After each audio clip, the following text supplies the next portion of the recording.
Et donc un schnock, il faut aussi l'appeler Jean-Chris. Jean-Chris.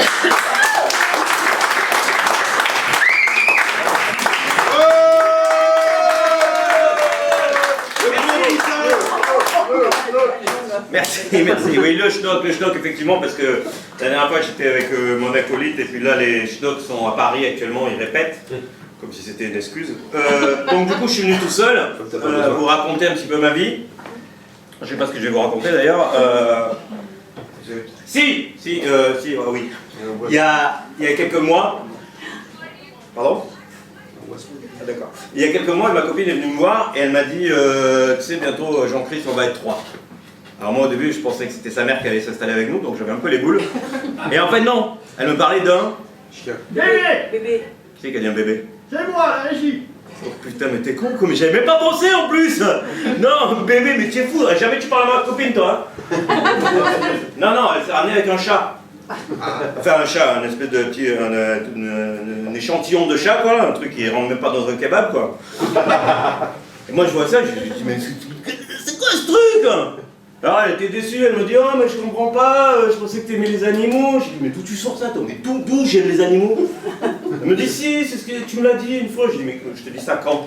Quand on s'est rencontrés. Je dis mais attends, mais évidemment quand on s'est rencontrés, je disais que des conneries, je te draguais. T'as quand même pas cru que j'étais un fan de comédie romantique? Non, j'aime les animaux, j'aime les animaux. Non, si avant quand j'étais jeune j'avais des animaux de compagnie. Enfin, si on peut considérer les morpions comme des animaux de compagnie. Mais bon, c'est l'entretien, puis à force on s'attache quoi, donc j'ai arrêté. Et puis là, franchement, un chat qu'on fait avec, quoi, je veux dire, ça sert à quoi? Parce qu'à la limite, un chien ça peut garder ta baraque ou ta bagnole. Bon, nous on n'a pas de bagnole, mais ça peut garder ton scout. Si, un chihuahua, tu le mets dans le top case toute la journée, il n'y a personne qui s'approche. Hein. Un chien, tu peux l'amener à la chasse. Si un chien de chasse, il te ramène du gibier, et sinon, bah, c'est lui le gibier. De toute façon, moi j'ai dit à ma copine, le seul animal que j'aime, c'est la viande. Bon, ça lui a pas plu parce qu'en plus, ma copine, elle est végétarienne. Enfin, non, plus exactement, elle est végane. Oh là là. Ouais, moi, la première fois quand elle m'a dit je suis végane, je croyais qu'elle venait d'une autre planète.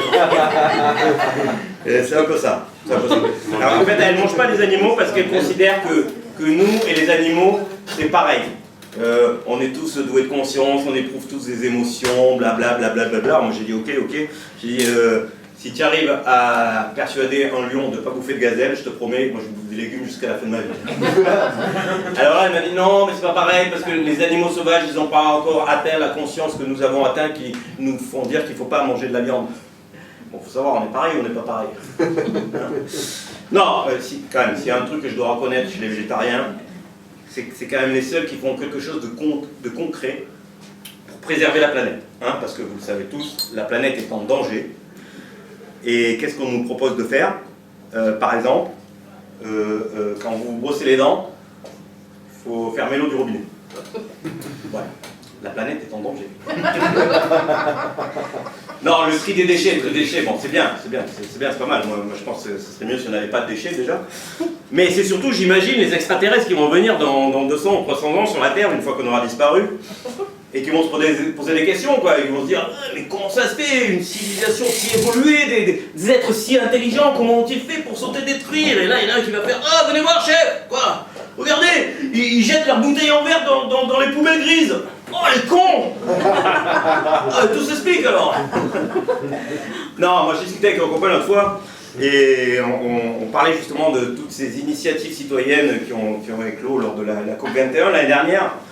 Voilà ce qu'on nous propose de faire du covoiturage, voilà, c'est pas mal, acheter local, faire du vélo, faire du covoiturage en vélo autour de chez soi, enfin, bon, tout ça. Et mon pote il me disait, à l'heure où les multinationales qui sont les plus gros pollueurs quand même de la planète et qui sont elles, qui peuvent agir hein, sur l'environnement, voilà nous ce qu'on nous demande de faire quoi. Il me dit c'est comme pisser dans un violon. Et là j'ai dit non, attends, je peux pas te laisser dire ça, c'est pas possible. Parce que déjà, si tu pisses dans un violon, tu économises entre 3 et 6 litres d'eau quand même. Alors du coup, moi j'ai proposé ça à la COP21 comme initiative citoyenne.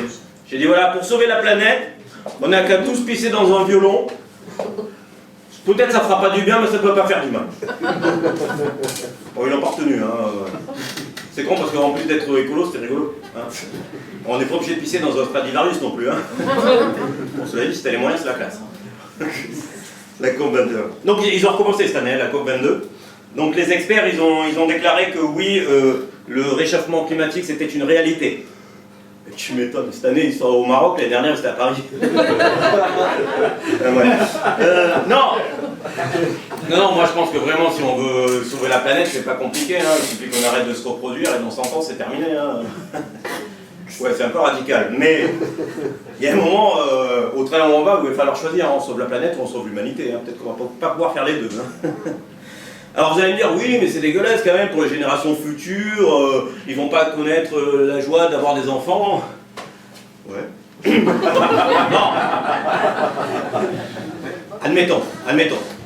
Mais c'est juste qu'il faut trouver une façon de leur présenter les choses. On va leur dire, oui, d'accord, vous n'aurez pas d'enfants, mais comme vous allez être les derniers, vous allez pouvoir faire ce que vous voulez. L'environnement, vous n'avez rien à carrer. Hein? Alors éclatez-vous. C'est comme si vous disiez à votre gamin, écoute, je te laisse écrire à la maison, tu peux inviter tes potes, tu peux faire la nouba, et t'es même pas obligé de ranger après parce qu'on va pas revenir. Vous imaginez la tawa de fin du monde sans déconner? Non, je sais, je vais un peu trop loin, alors écoutez, vous avez qu'à oublier ma dernière proposition. Hein? Et puis si vous avez bien écouté ce que je vous ai dit, vous savez ce qu'il vous reste à faire. Hein? Donc quand vous brossez les dents, vous fermez l'autre.